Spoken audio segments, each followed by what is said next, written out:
T minus 10, 9, 8, 7, 6, 5, 4.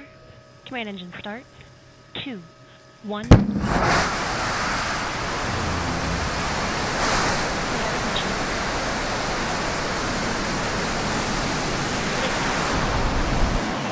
has cleared the tower.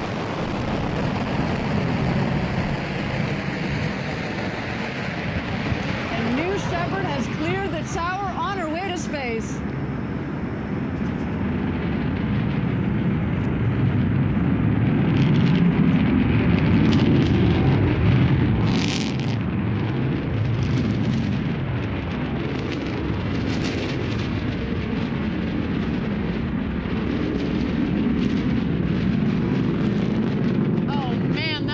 Gets me every single time as she exits the valley on the way up to space.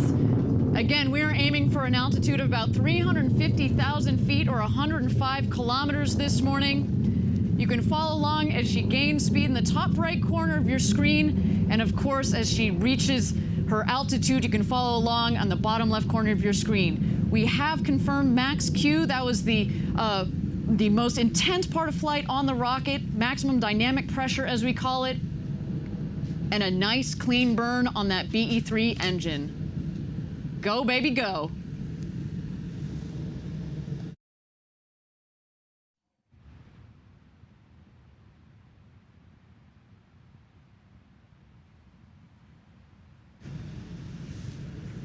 All right, next highlight on her way to space, main engine cutoff, or MECO as we call it.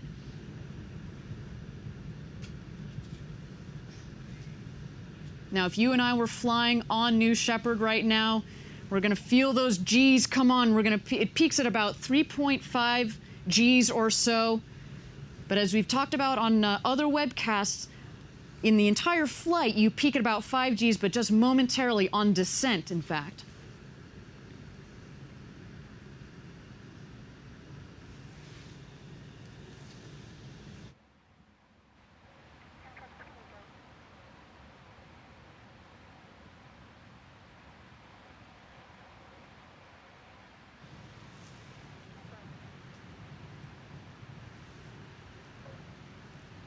And there it is, main engine cutoff. Great job on its ascent by that BE-3 engine, a liquid oxygen, liquid hydrogen engine. Designed, tested, and proven here at Blue Origin. All right, we're looking for separation here between the capsule and the booster. And separation is confirmed.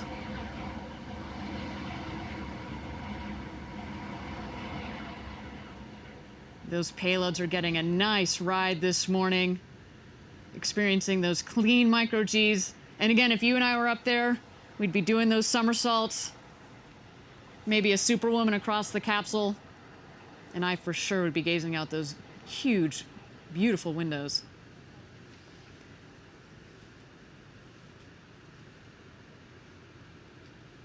Now, as you can see from the altimeter, we're still climbing up towards space. But the speed is coming down, obviously, because we have turned off the engine.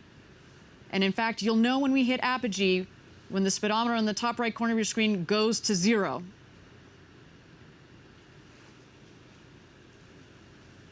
And there we go. We have passed the Kármán line of 100 kilometers, or about 328,000 feet. But continue our climb here, looking for apogee.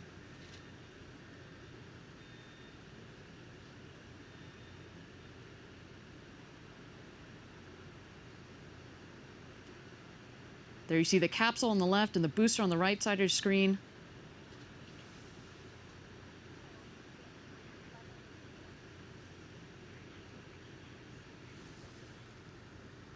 All right, and we have an unofficial number of about 343,000 feet. Congratulations, New Shepard team, on your 6th flight to space. Now let's bring her home.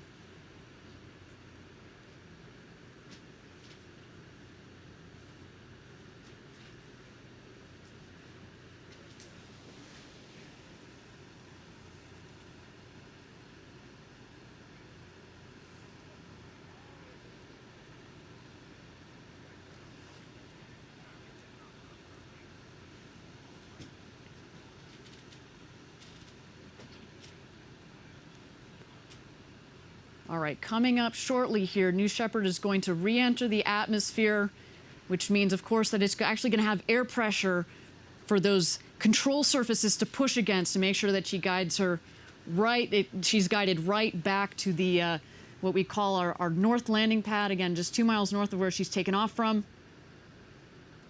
But shortly here, we're going to look for the wedge fins to deploy.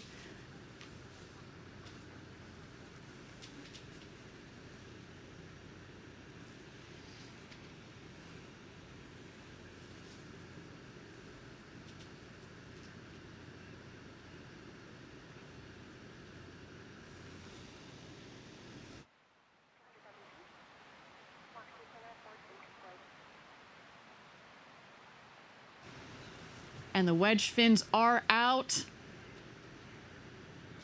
All things looking nominal. You may recall those wedge fins are housed up in the what we call our ring fin. As the rocket's coming back down, the air is flowing through that ring fin, centralizing the pressure, and that keeps the rocket nice and stable and straight as it's coming back down to land. Of course, the wedge fins also help with the stability of the rocket as she descends back home to Earth.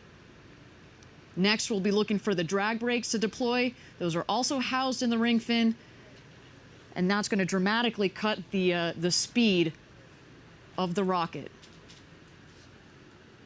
They, in fact, do most of the work in cutting the speed of the rocket as she comes back into land. And again, then we will look for the firing of the BE-3 rocket, sorry, the BE-3 engine, that is, that will slow it to just 4 or 5 miles an hour, and as she touches down. There are the drag brakes.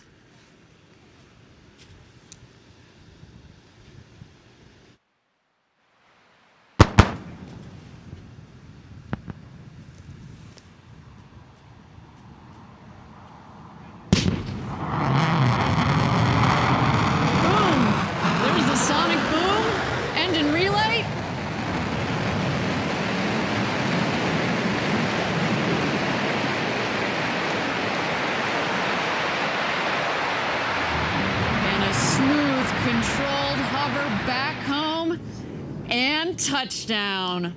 Welcome back, New Shepard. A beautiful launch to space and back. Man, to think that that is its 11th consecutive landing. It's almost like landing rockets become commonplace. I mean, it never gets old. Let me get that part straight, but man, that is exciting.